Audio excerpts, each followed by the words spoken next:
अब हम लोग क्या करेंगे कि आगे दोहराते हुए शुरू करेंगे वैद्युत द्विध्रुव क्या होता है इसके बारे में जानेंगे। ठीक है, देखिए वैद्युत द्विध्रुव क्या होता है कि यदि दो समान परंतु विपरीत प्रकृति के आवेशों को एक दूसरे से कुछ दूरी पर लाते हैं, लाकर हम लोग जिस निकाय की रचना करते हैं वो निकाय क्या कहलाता है, वैद्युत द्विध्रुव कहलाता है। क्या कहलाता है, वैद्युत द्विध्रुव। जैसे मान लीजिए कि अगर हम लोग यहाँ पर एक प्लस क्यू आवेश को लाते हैं और यहाँ पर एक इसी के बराबर परंतु विपरीत प्रकृति के, ठीक है।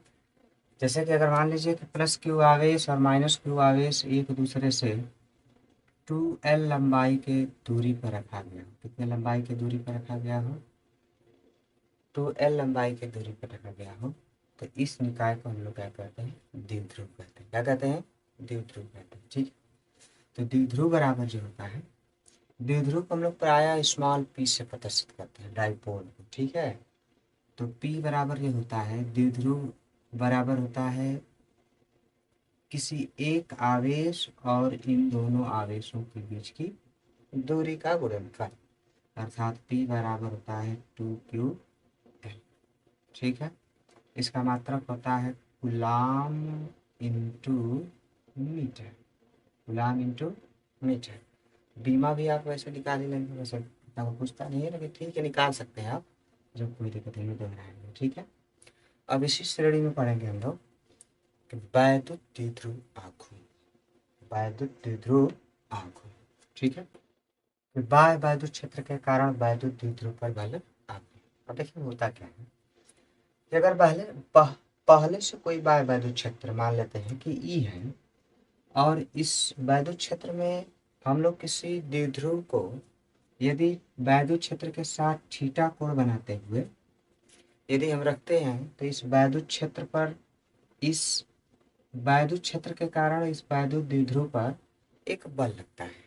अब बल कैसे लगता है कि इस प्लस क्यू आवेश के कारण से बल की दिशा कुछ इस तरह से लगती है, यह इधर की तरफ Q इंटू ई, लेकिन इसी दूसरे सिरे पर अगर विपरीत प्रकृति के आवेश होने के कारण से इस पर बल लगता है F बराबर Q इंटू ई। ठीक है, अब ये दोनों बल क्या करते हैं कि इस द्विध्रुव को इस वैद्युत क्षेत्र के एकदम संरेख लाने की कोशिश करते हैं। मतलब कि अगर ये द्विध्रुव ऐसे होता है तो दोनों बल ऐसे लग जाएं कि इसको इस तरह से ला दें, इसका प्रयास करते हैं। ठीक है, अब प्रयास करते हैं तो दो बल लगता है, तो या क्या दोनों बल करते हैं, द्विध्रुव को घुमा देते हैं, इसी को हम लोग कहते हैं द्विध्रुव आघूर्ण। ठीक है, और इसको हम लोग ऐसे प्रत्यानयन बल भी कहा जाता है इसको, लेकिन हम लोग यहाँ द्विध्रुव आघूर्ण पढ़ेंगे।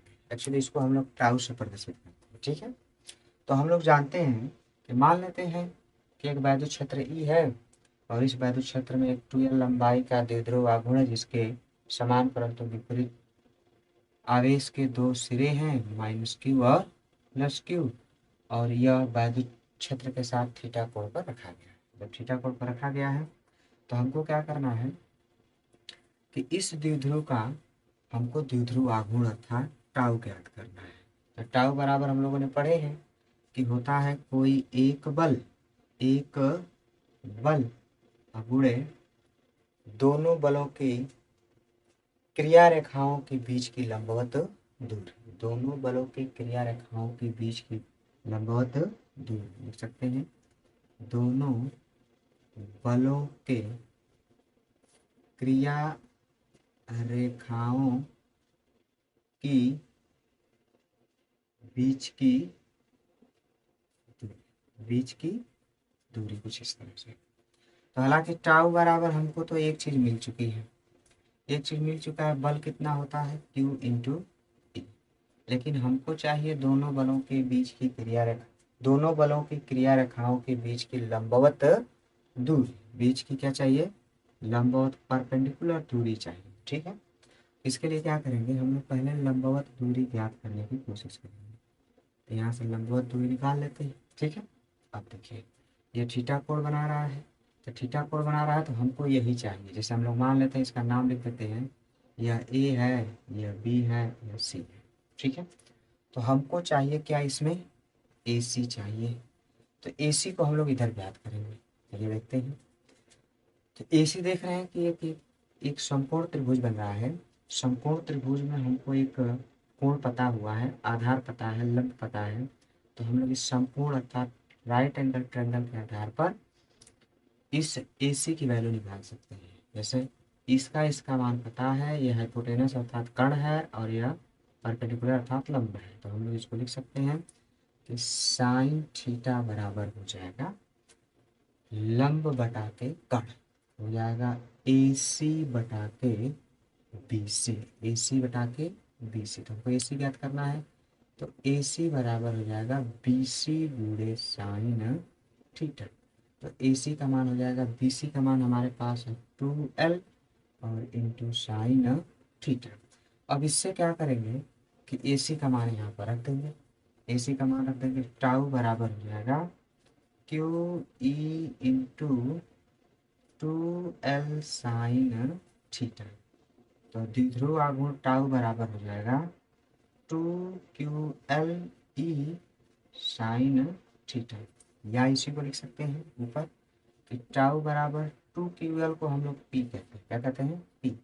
P into E sine theta. यह हो जाएगा हम लोग का द्विध्रुव आघूर्ण। क्या हो जाएगा? द्विध्रुव का मात्रक आपको लिखनी होती है, आप लिख सकते हैं न्यूटन इंटू मीटर। क्या लिख सकते हैं? Newton into metre. कैसे? बल और बल, दोनों बलों के बीच की लंबवत दूरी। ठीक है, न्यूटन इंटू मीटर। ये होता है द्विध्रुव आघूर्ण। और ऐसे कि आप पढ़े हैं, पढ़ाया गया है, इसकी कुछ विशेष स्थितियाँ होती है। द्विध्रुव आघूर्ण कब ज़्यादा लगेंगे, कब कम लगेंगे। यदि हम लोग क्या करें कि इस द्विध्रुव को अगर वैद्युत क्षेत्र के समांतर रखें तो थीटा की वैल्यू जो होगी 0 हो जाएगी। अब 0 हो जाएगी तो टाउ का मान भी क्या हो जाएगा? 0 होगा, बल आघूर्ण 0 लगेगा। ठीक है।